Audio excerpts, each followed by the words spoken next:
So welcome everyone to our Food for Thought speaker series with the Picker Center's EMPA program.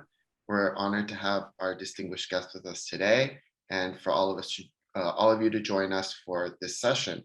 Today we'll have Richard Greenberg and Michael Seiler, who will be discussing social media for social good in our pandemic era. So as always, please keep yourself on mute unless you're asking a question. You could put questions in the chat, and you can save those questions to the end, or you could put them in the chat during the presentation. And these recordings will be up on our website, which we put in the chat. So thank you everyone for joining us, and thank you to our wonderful guests for joining us today. And I'll hand over to Bill for the introduction. Well, thank you very much, Jeremy, and thank you to Valerie Zimmer as well, who've been the guiding forces to this series, which we began at the beginning of the pandemic in 2020 to keep our community together and focus people on what they could do, hopefully, to make the world a better place. And you can see all of the sessions that we've had so far on the website. It's really a very educational experience. So I urge you to check it out. And today's session is a great addition. We're happy to have both Rick and Mike with us today. Just a brief introduction. They'll probably introduce themselves a little bit as well, but they are the co-founders of an organization called Torch, which is a guiding light, as a torch should be, for our challenging but positive times. Rick, I could now call pretty soon Professor Greenberg. He will be teaching a course here at SEPA very soon, so we're very happy to have him here. His career is a series of innovations in both the public and NGO sector. He was the founding partner and president of Amplify, served as chief operating officer and chief operating officer of the New Jersey Institute for Social Justice, and the president of the Fund for New Jersey and director of Equal Justice Policy at the Institute for Social Justice. I'm proud to say he's a graduate of the EMPA program here at Columbia University, and also a graduate of Cornell as an undergraduate. And Mike, also co-founder of Torch, is currently leading an organization called Zero, Let's End COVID Together. And I would add now, if not yesterday. He also is a graduate of Cornell, both a bachelor's and a master's degree. And he's also been an innovator in a number of organizations. He's chief technology officer of Zero. He's was vice president of Ox Bitcoin Foundation, an advisor to a data cloud organization, Moat, and also director of engineering for that organization. So these are two really prominent innovators for social good. And they are going to be talking about what I think often gets lost, which is the positive side of social media. We hear an awful lot about the damage that social media can and has done, but it can also do a lot of good. So we're very happy and pleased to have them with us. Our operating principles are the same as it always is. Our speakers will make their presentation. Hopefully there'll be some time left at the end for Q&A, and then we will end promptly at 1. So, Professor, why don't you take over? And everybody, please mute while you're not speaking so we don't get feedback. Thank you, Professor. This is Rick, and it's a pleasure to be with everybody today. Wave if you can hear me, Bill. I can still see. Okay, good. Thank you. And it's a real honor for Mike and I to be here. I have to say that hearing my former professor, Bill, refer to me as a professor is a real thrill and an honor, and something that puts a big smile on my face. So yeah, I'll just quickly, give a preview of what we're going to talk about. Like Professor Emick said, Mike and I are firmly in the what we call the cyber optimist camp, or the social media optimist camp. There's plenty of social media bashing or critiques that go on, and our presentation today really is going to focus on the potential of social media for driving social good, and what we can do as citizens and users of social media and social media tools like Torch to move causes forward, whether we're in a pandemic or not. In the next slide, I'll just talk just a little bit about my bio. I really appreciate your kind introduction. Yeah, like Bill was saying, I graduated from SEPA in 2004. And let's see, Rebecca, are you able to flip the slide? I just wanted to make sure that it's, there we go. Thank you. In 2004. And before that, I started my career as a fundraiser. For anybody who's thinking about the nonprofit sector as a career, I'm always singing the praises of starting and fundraising, because when you're raising money, you're really, it's sort of the lifeblood of any nonprofit or any political campaign. My first boss was Matilda Cuomo, was the former First Lady of New York. I was her corporate fundraiser. So I went to a lot of, as Mrs. C called it, a lot of coffee clutches with wealthy corporate folks, and we raised a lot of money together. And had another fundraising job. And then when I went to SEPA in 2002 to 2004, I did it because I wanted to pivot into, sort of wanted to swim upstream, if you will, in terms of getting at root causes of social issues, looking at public policy, looking at advocacy.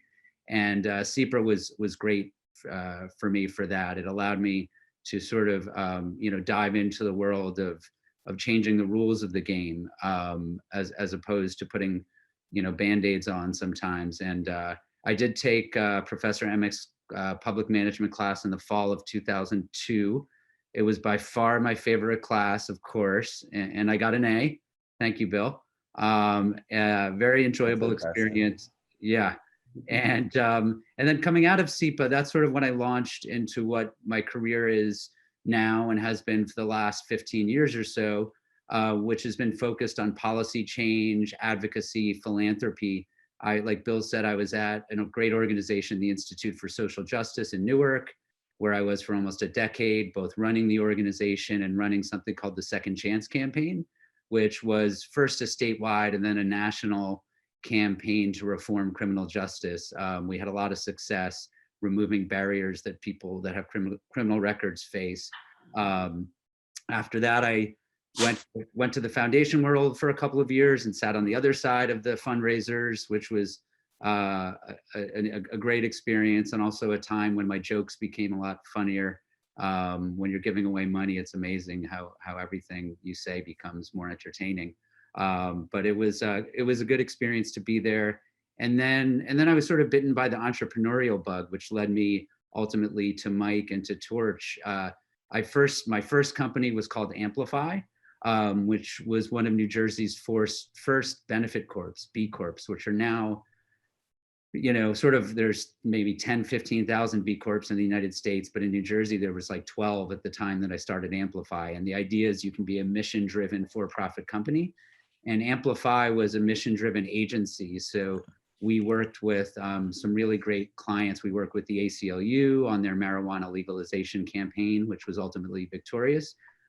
We worked with the teachers union to push back against high stakes testing in the public schools, with the Annie Casey Foundation, with Ford, and a bunch of other great foundations. I loved running Amplify, but I sort of wondered, I had this thought in the back of my mind, is, as modern as it was using social media and video, it was still the model of campaign to campaign, and each campaign was a one-off. And kind of the big question mark I had in my mind was, how could I create a tool that would lift up not just 5 or 10 nonprofits at a time, but hundreds, thousands, or even hundreds of thousands of nonprofits and political campaigns. And what I landed on was technology. What I landed on was the idea of creating a tool that would be built from step one with mission and purpose, with social good and purpose. So it was really fortuitous that I still remember the date because it was Valentine's Day that I met Mike. It was very romantic. It was February 14th, 2016. And Mike and I had a coffee.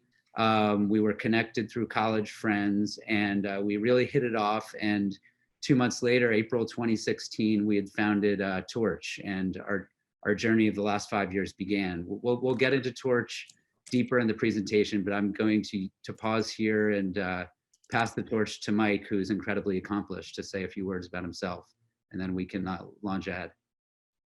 Awesome. Thanks, Rick. And thanks again. Really excited to be here and to have this opportunity to join and facilitate this discussion. I'll be quick. I majored in applied physics in college, and as I was doing that, I got really interested in computational physics, and from there I got lucky enough to be interested in web development, and I from there started running some large online communities associated with Reddit and Discord around web development, and focused on helping people learn on web development. I think it's really cool how easy it is to get into it. Became the first engineer, the lead developer at an ad tech company called Moat. And after 6 or 7 years of helping ads be measured more effectively on the internet, I was ready to do some social change and focus on something different. So I got connected with Rick, and he told me his really interesting and fascinating background focused on activism, and he had a vision of taking his experiences and bringing them to smartphones, bringing them to the world of the internet, and including social media. So we got together, and I took a lot of what I had learned at Moat in terms of building research tools, analytics tools, what we call intelligence tools, and building out the platform technology around Torch. And so what we wanted to do was take what we saw as an opportunity around learning, searching, and finding people, organizations, leaders, activists on social media, finding trends, organizing, and building Torch out. And we'll get deeper into what Torch is and how it works on the second half of this talk. So back to you, Rick. Thanks, Mike. I appreciate it. And so what we're going to talk about today, like Bill said, he nailed it perfectly, is the positive side of social media, and really thinking about, with all of its flaws and shortcomings, and all the sort of negativity that surrounds it. What are the positive ways that we can use social media for social good? And sorry, Rebecca, if you can flip to there we go. Thanks. So yeah, sort of an analogy that Mike and I throw around a lot is that social media is the printing press of our age, just like when the printing press was invented, 500-600 years ago. It revolutionized communications, and then the telephone came along, similarly changed everything. The advent of internet and social media has just been a sea change in everything, of course, in how we relate to each other, how we communicate, but certainly in politics and social good. You can go to the next slide, Rebecca, thanks. And so there's it's been staggering. People have responded to this technological gift. If you look at the growth of social media in just over a decade, there's been a 4x in the adoption rates. Today, in 2009, only 21% used social media of Americans. Today, 82% are on social media. And if you slice sort of the younger half of the population, I've seen adoption rates as high as 90 to 95%. So it's really staggering, and it's it's not too far-fetched to say that just about everybody's on social media these days, certainly in the United States and increasingly globally. If we look at Facebook and Twitter, sort of the two largest social networks, just to drill down a bit. And again, this is to put the printing press of our time in context, and to hopefully reset here together and reappreciate just how pervasive and how powerful it is. Facebook, I guess Meta it's called now, Meta Facebook, is now has almost 3 billion users, roughly 40% of the Earth's population. It's grown since I created this slide, and which is just incredible. And more importantly for our discussion today about using social media to access social activism and be part of social good, Facebook and Twitter have really become sort of like all of ours, or many of us, and especially for digital natives among us, the kind of go-to for news, not just about social justice or social good, but just what's going on in general. When we want to find out, what's happening, especially in real time, often we don't turn on CNN or the radio or whatever we used to do, but we open our feed and we see what's going on that way, and that's also a sea change. So again, it really is the printing press of our age. Feel free to use another analogy if it works for you. That's the one that Mike and I always use. And again, we're optimistic about social media, and we in our business we come across people who feel that if we ignore social media, we sometimes come across this ethic of if we ignore social media or if we critique it enough or whatever, it's going to sort of magically go away or transform. But our view at Torch is that social media is with us, and it's an incredible gift, technological gift. And we all sort of have a collective obligation to make the most of it for positive outcomes.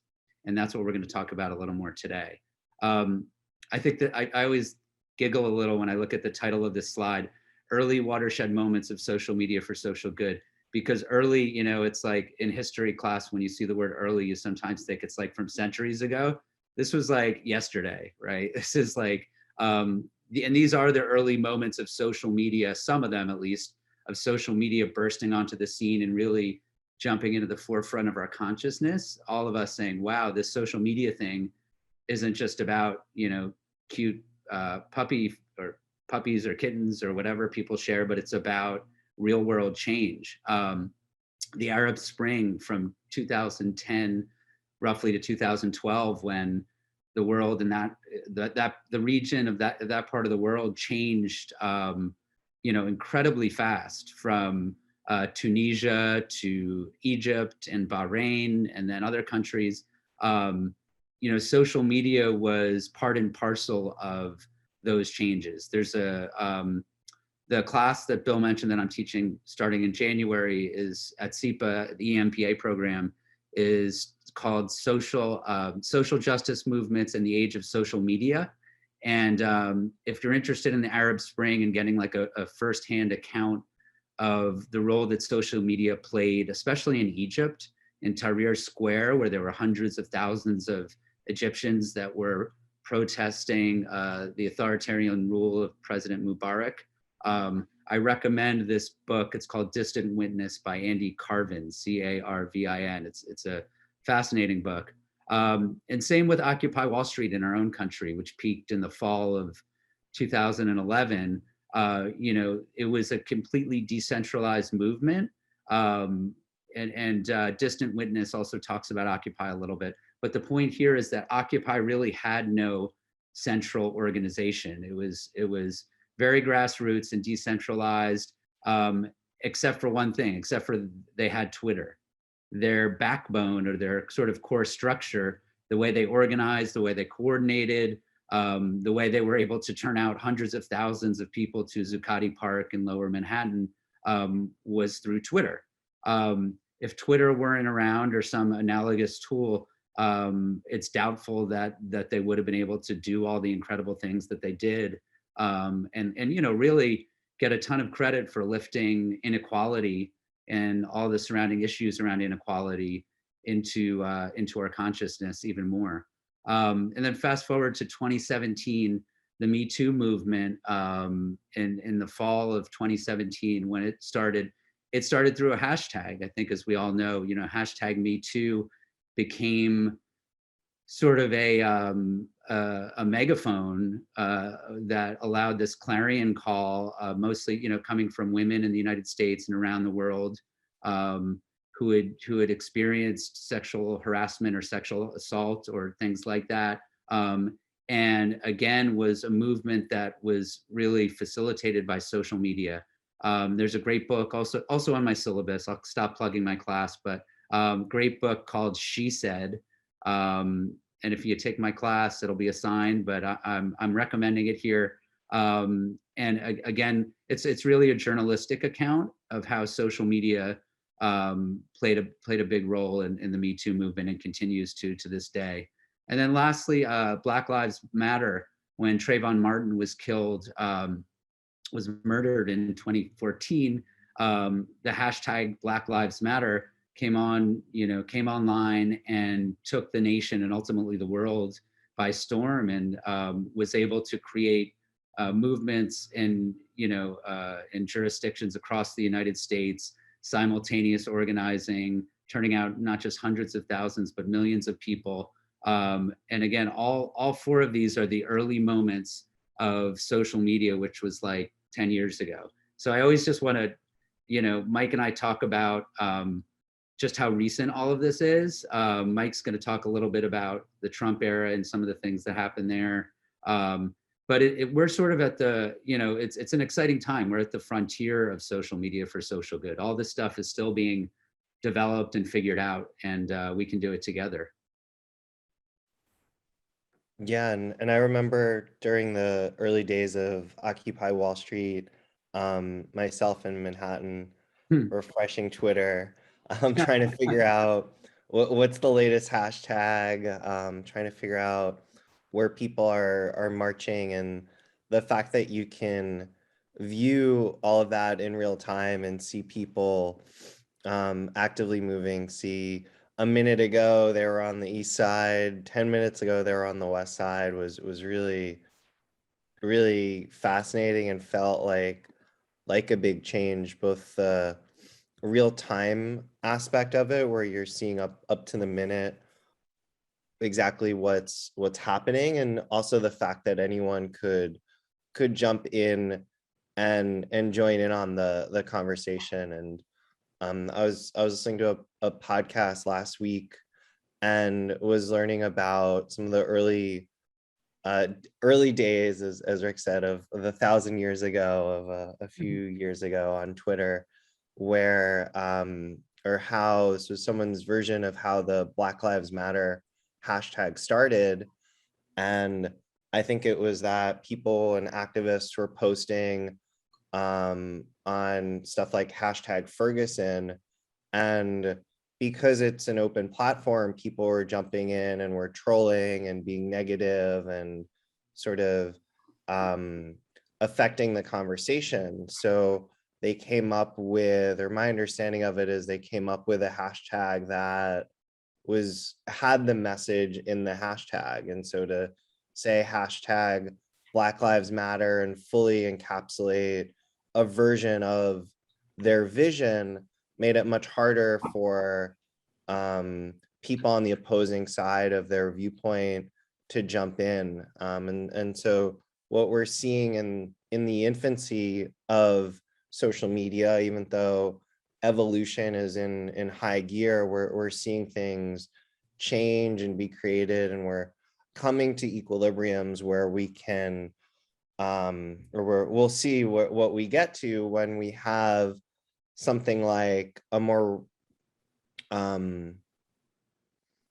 stable, a more mature version of a platform like we have with television. We have accepted sets of rules, but right now in the early days, we're seeing so much innovation, and with that we see the other sides of things. Rebecca, if you could give me one more slide. Yeah, so with that, with seeing social media and this adoption curve where it's gone from an infant and new technology where people are still figuring out how to use it or still figuring out its power and its problems. We do though have, I think Rick said, if you look at it a certain way, a 95% adoption rate, if you look at certain demographics of people that you'd expect to be on it. And so we have sort of the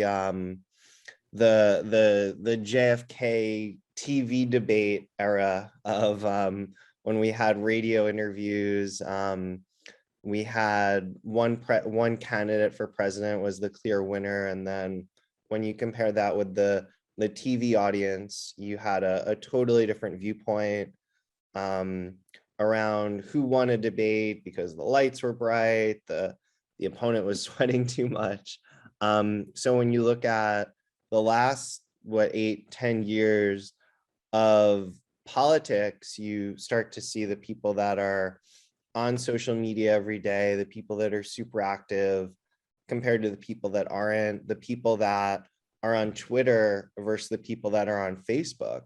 And you start creating these schisms, and it's affecting our political landscape. It's affecting who becomes president. Arguably, the last president, Donald Trump, was able to, well, he led via Twitter. When he was in office, he would create policy on Twitter. There were some examples I was researching for this chat we're doing now, where there were sort of quasi foreign policy crises because it looked like he was declaring war on countries in his tweets, and then generals had to walk his tweets back. So we see a president who's gone from having this amazing ability to capture your attention. You're always refreshing. I think we were joking at one point that it became, during those 4 years, a common excuse to show up late for something and be like, sorry, I was reading what Trump tweeted and I just got lost in my phone, rereading it, making sure he actually said that, trying to understand it. So we had, and that was even, I think, before he was elected. So we had this new way of capturing our attention, sort of driving the political discourse. We had a president bullying people on his social media feed in totally new ways. And that went all the way through to this culmination of a January 6th insurrection, where I think it met the definition of sedition, where there was a formal government process happening, a vote in Congress, and then people came and went to physically disrupt that vote, arguably with the president sort of cheering him on. And again, researching our chat, I was reading about, on that day, 2 hours after folks first went into the Capitol, there was a video that he posted along with some messaging that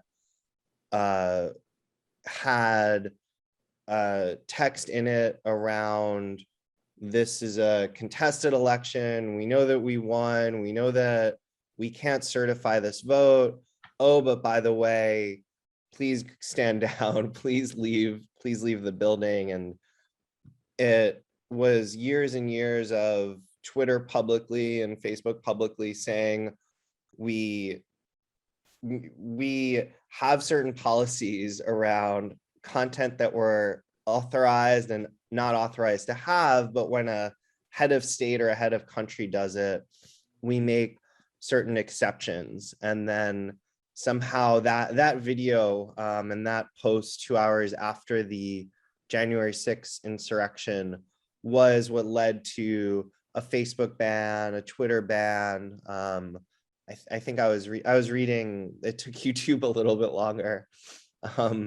But we have this international leader, the leader of the United States, that is making use of social media to build attention, to build support, to this kind of a common politics term, to bully people into doing things. The president has the bully pulpit, and in this new and real-time way, he was able to wield this device and this tool. So it's worth understanding, how did this happen? How can we know how this works? Will this keep happening? Will this get worse? Will this get better? And you have to take Rick's class to to learn more and to get further into it. So let's go to the next slide. Yeah, Rick, are you jumping on from Yeah, here? sure. Yeah, that was a good segue. Speaking of my class, so a lot of that was perfect, Mike. A lot of what we'll be talking about in my class, I just want to sort of preview some today. Again, we're talking about, like Bill said, optimistically moving beyond the slacktivist critique of social media. Rebecca, you can go to the next slide. Two other books that are part of my syllabus I highly recommend. One is Beyond Slacktivism by James Dennis, and the other is Digital Citizenship and Political Engagement by Ariadne Vroman.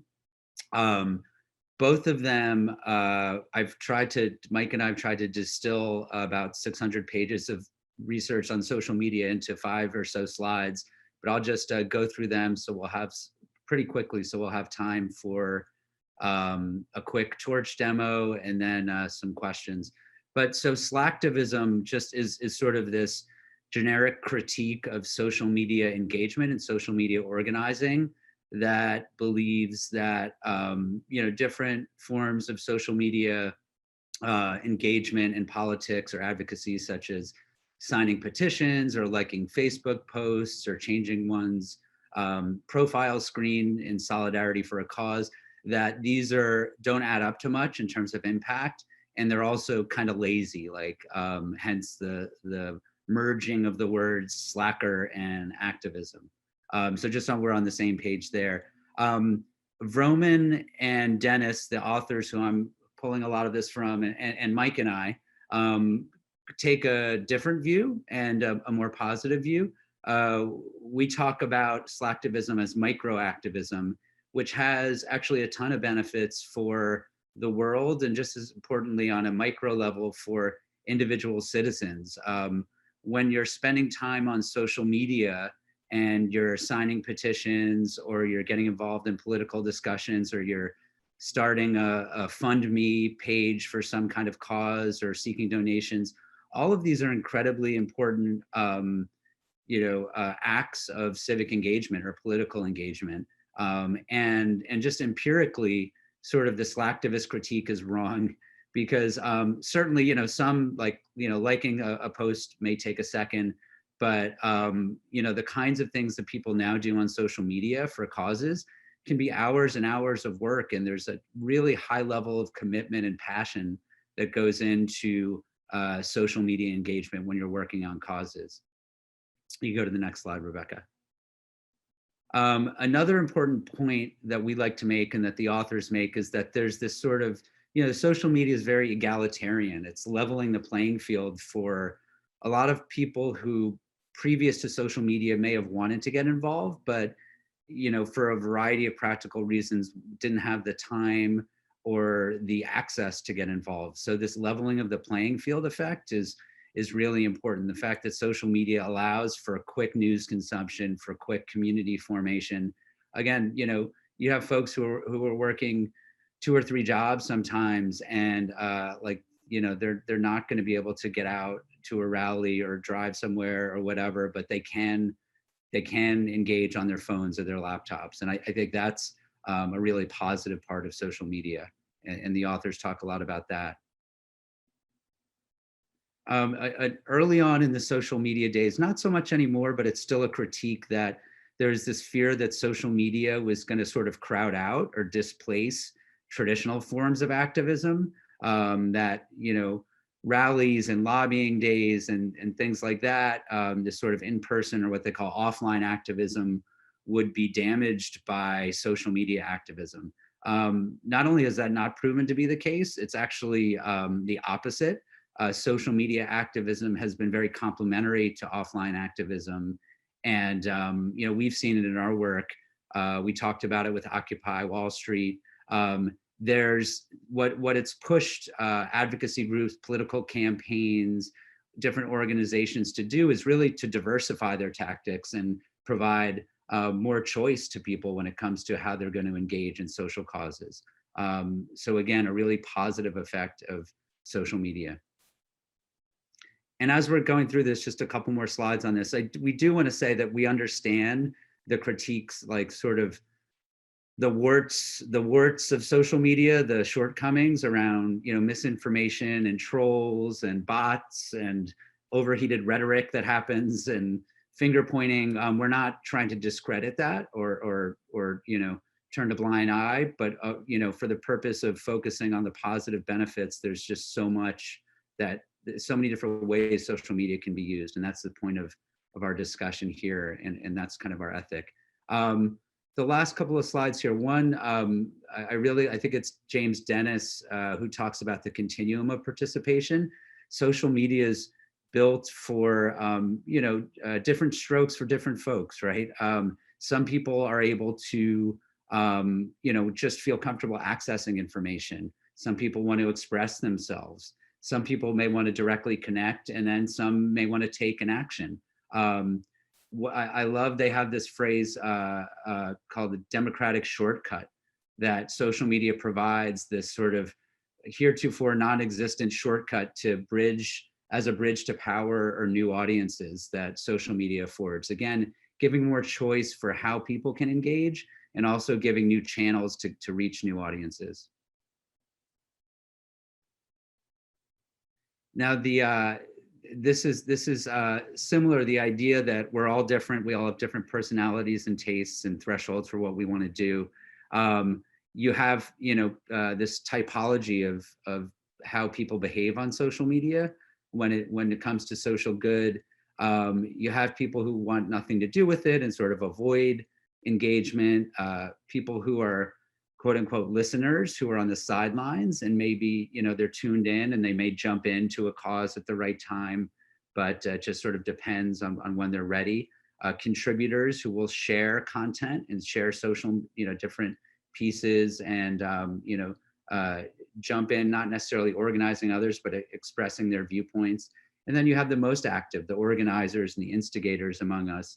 And I think this, as an organizer myself, this notion of passive listeners that have this sort of latent political involvement inside of them, I think is like, it's like organizers gold, in terms of, like, one of my old mentors used to talk about, you shouldn't worry too much about the people that are opposing you, and you certainly can never neglect your base. That's like a cardinal rule, but the real action is like the big swath of the population that's on the sidelines. And getting those folks off the sidelines by engaging them, by getting them the right message, by, you know, figuring out where they are and bringing the message to them. Social media, you know, facilitates folks being tuned in, kind of in that middle zone of being a listener or contributor, and being able to pull them into different causes or to make a donation. But, you know, it's like the continuum of participation. People can slide along back and forth, and you know, that flexibility is really powerful. Next slide, thanks. And then the last point we want to make before just demoing Torch quickly, and then we'll take some questions. Social media, Mike and I came up with this phrase, the on-ramp, for, you know, just practically speaking, we all lead incredibly busy lives. We're time-strapped, we're overwhelmed, our calendars are full. But the fact that social media is there, it's a way that allows people to plug in and dip their toes in the water. And again, it's sort of like the passive listening concept of, you are able to jump in more fully when you have the time, but there's always this on-ramp that allows you to plug in ways that, you know, were just frankly more difficult before, or more siloed before social media. And I think it's important. We're always talking about shades of gray and continuums in our work and our philosophies.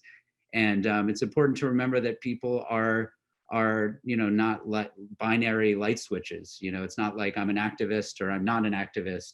And social media facilitates that sort of active citizenship that allows people to go at the speed that their lives afford, which we think is also a very positive effect of social media. So Mike, I think you want to say a word about this slide. Yeah, thanks, Rick. And I think what you just said recently, I want to summarize and capture, which is that in politics, what can be the most powerful way to get your message out, and in a democratic society where votes matter, is getting people off the sidelines, and getting them active, getting them engaged, and getting them interested. And so what social media has done, and that we've seen over the last few years especially, is that it undeniably has that power. And it has that power from a decade ago, when it got me to hang out at Zuccotti Park for a bit. And more recently, this summer, and before that with Ferguson, with protests around Trayvon Martin, with protests around George Floyd, we've seen the whole city, the whole country be mobilized. And we've seen this on this side and on this issue. And Rebecca, on the next slide, please. And we've also seen it on this issue. We've seen it on January 6th. We've seen it with people going inside the Capitol. We've seen it throughout Trump's presidency. And my point here is to outline the power that it has, and to hope that through our work and through what Rick is focusing on, we can harness that power, we can refine the power, we can make it work for everyone in a safe and righteous way.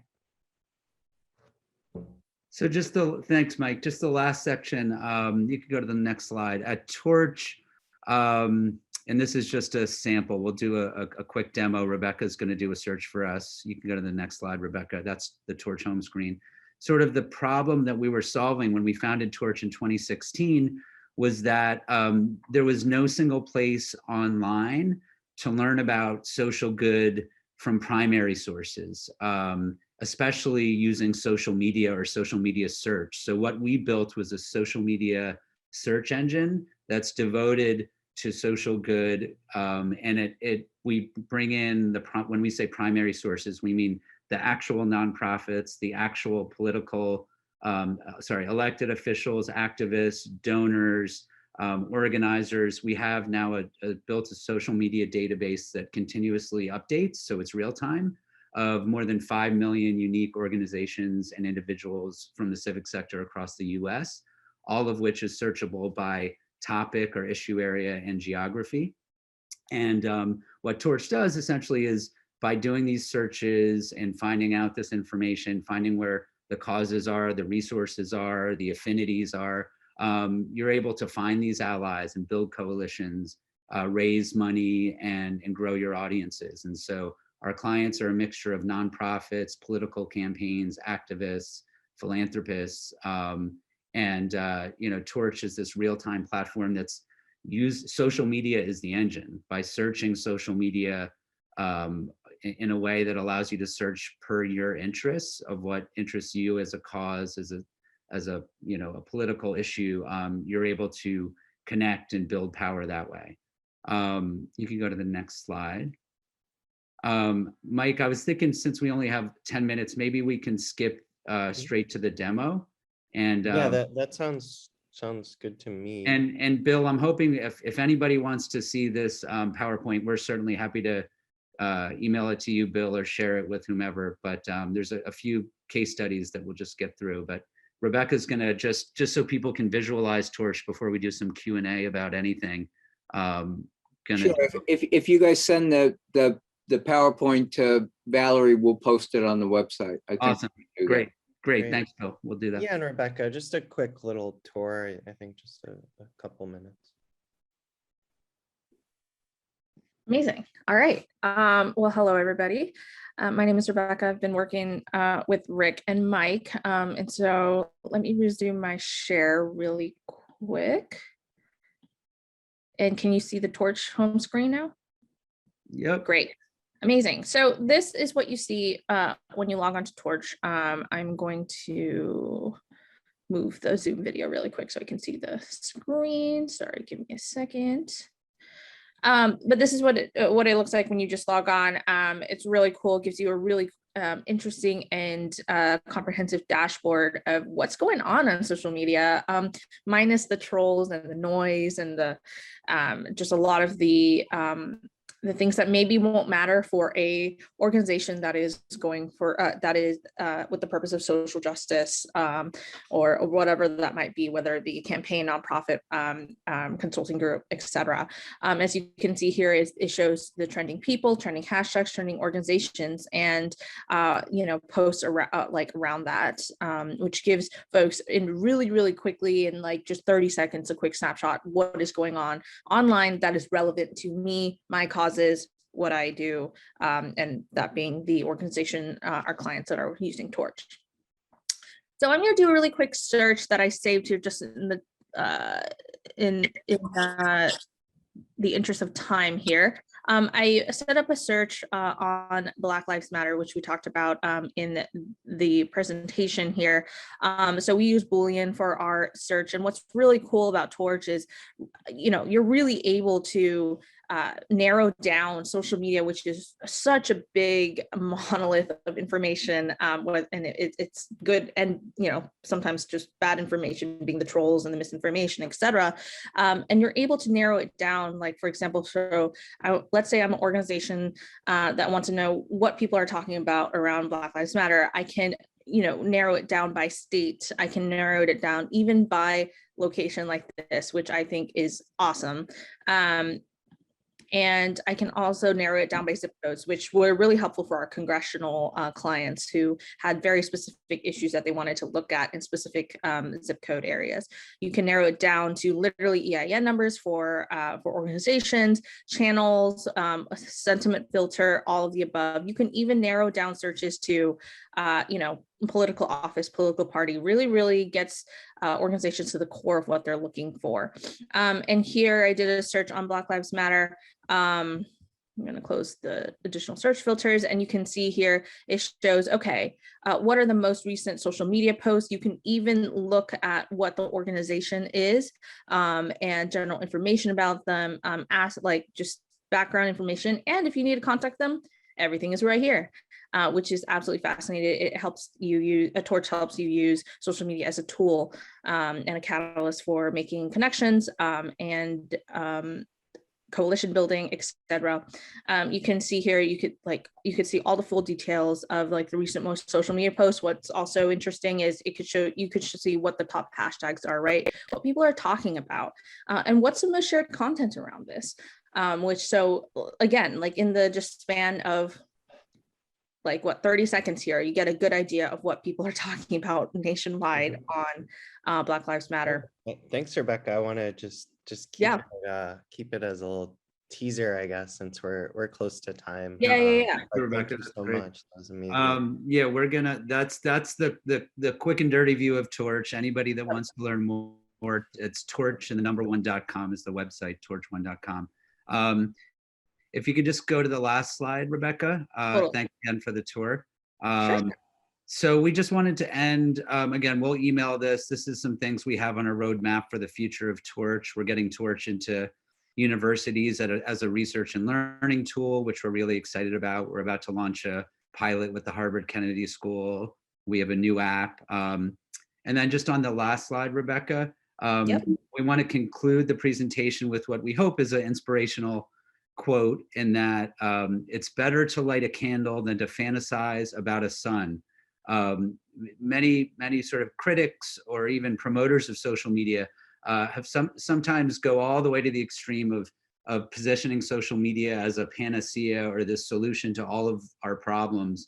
We think it's better to be more realistic and conceptualize social media participation more as a collection of hopeful candles that are lighting up the darkness. Just like, together, these hopeful candles can be a torch, if you will. But that, again, together, as we, make social good a priority together using social media, our candles can make the light really bright and, make our own sun when we bring our candles together. But we just want to, again, end on that quote that it's better to light a candle than to fantasize about a sun. Be realistic and use social media as you're able to drive causes. So we're going to pause there. And I know we only have 4 minutes left, but if there's a few questions, we'd love to take any. And Bill the deck will be posted. So thank you, ladies and gentlemen, or lady and gentlemen. Great presentation, really illuminating. I had one quick question, and that is, if you go to the site, you can use the site without being a member or a participator. That's question number one, and it leads to question two. So then how do you become a client, or what's the process, and how's being a client different than a user? Yep. Thanks, Bill. So at torch1.com, you can go to the site, and our app, which is both you can use on a laptop or you can download it in the Apple Store, is called Torch Lite. And so you can do basic searches of hashtags and issues.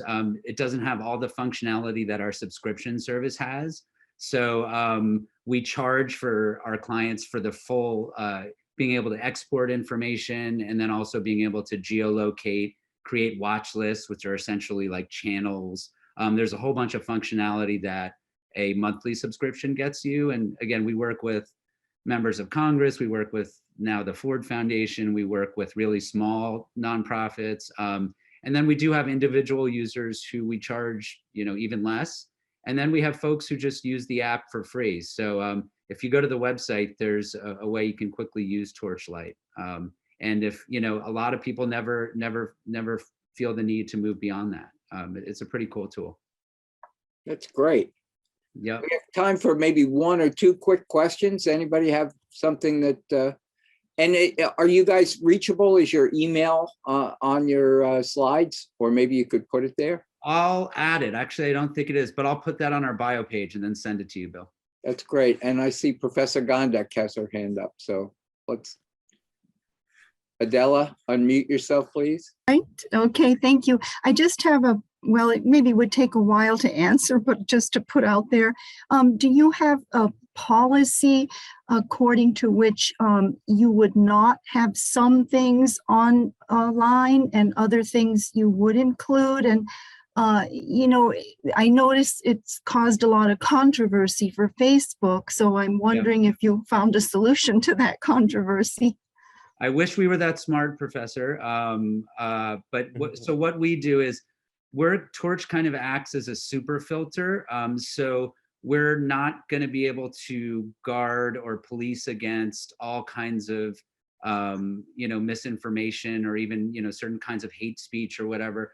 But the filter is we're bringing in IRS certified nonprofits. We're bringing in actual elected officials. We're bringing in donors and activists who are changing the world on. And again, this is bipartisan, right? So the filter acts as, kind of, you're not my crazy relative posting about something, or a troll or whatever is not going to be on Torch. But all of this really great content is. But there still will be outliers, right? But we think it's sort of like the harm reduction approach. We're doing a lot of good by, filtering out a lot of the BS. Yeah. Thank you. Thank you. Of course. Thank you, Professor. And we're also bringing in from other platforms, so we don't necessarily have to worry as much about the content management, but also our goal and our mission is to curate and to build important lists. So you search and you see, oh, the senator said this. Thank you.